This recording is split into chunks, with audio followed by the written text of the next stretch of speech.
ভারতের মণিপুর রাজ্যে উত্তেজনা থামছেই না। গত শুক্রবার পুলিশের টিয়ার গ্যাসের কবলে পড়ে একজন অন্তঃসত্ত্বা মা একটি মৃত শিশুর জন্ম দিলে নতুন করে বিক্ষোভ ছড়িয়ে পড়ে।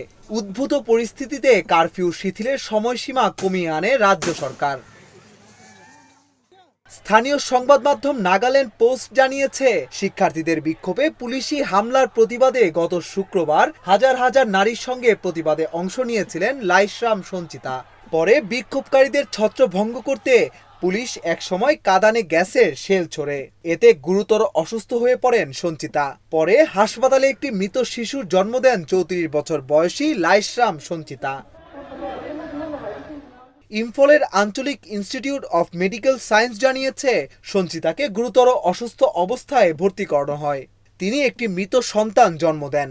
তার অবস্থা এখনও আশঙ্কাজনক। এদিকে বিক্ষোভকারীরা হাসপাতাল কর্তৃপক্ষের বিরুদ্ধে অভিযোগ এনেছে। তারা বলছে, অনাগত সন্তানকে হত্যা করা হয়েছে এবং মাকে গুরুতর অবস্থায় ফেলে রাখা হয়েছে। গতকাল শনিবার ইম্ফল মোড় অবরোধ করে বিক্ষোভকারীরা স্লোগান দেন, আমাদের সবাইকে মেরে ফেলো, আমাদের গুলি করো। গত 10 সেপ্টেম্বর থেকে মণিপুরের 5 জেলা ইম্ফল পশ্চিম, ইম্ফল পূর্ব, থৌবাল, কাকচিং ও বিষ্ণুপুর জুড়ে অনির্দিষ্টকালের কারফিউ জারি করে রাজ্য সরকার। গতকাল শনিবার ভোর 5টা থেকে বিকেল 4টা পর্যন্ত কারফিউ শিথিল করা হয়েছিল। তবে বিক্ষোভ ক্রমশ ছড়িয়ে পড়তে থাকলে ইম্ফল পশ্চিম, ইম্ফল পূর্ব এবং বিষ্ণুপুরে কারফিউ শিথিলের সময়সীমা কমিয়ে দুপুর 2টা পর্যন্ত করার ঘোষণা দেওয়া হয়। একজন পুলিশ কর্মকর্তা বলেছেন, মণিপুরের জেলাগুলোতে নিরাপত্তা জোরদার থাকবে এবং আধা সামরিক ও অন্যান্য কেন্দ্রীয় ও রাজ্য বাহিনীর টহল যথারীতি অব্যাহত থাকবে।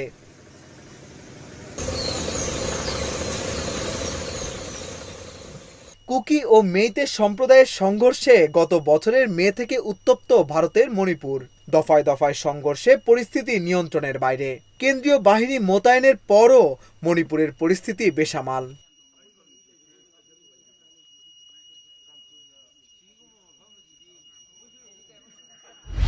মিয়ানমারে টাইফুন ইয়াগির প্রভাবে ভারী বর্ষণে সৃষ্ট বন্যা ও ভূমিধসে মৃতের সংখ্যা বেড়ে দাঁড়িয়েছে 74 জনে।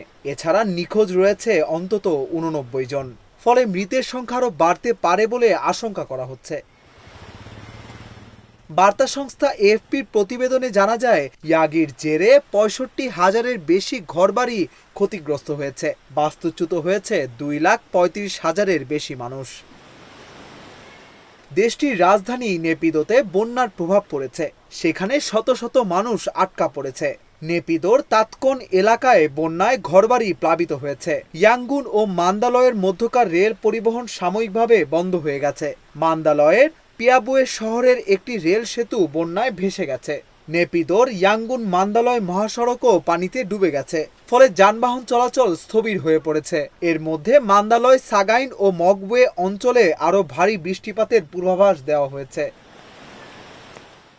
2021 সালে সামরিক বাহিনী ক্ষমতা দখলের পর থেকে মিয়ানমারে অভ্যন্তরীণ সংঘাত চলছে। চলমান সংঘাতে দেশটিতে 27 লাখের বেশি মানুষ বাস্তুচ্যুত হয়েছেন। এর মধ্যে প্রাকৃতিক দুর্যোগ ভোগান্তি আরও বাড়িয়েছে।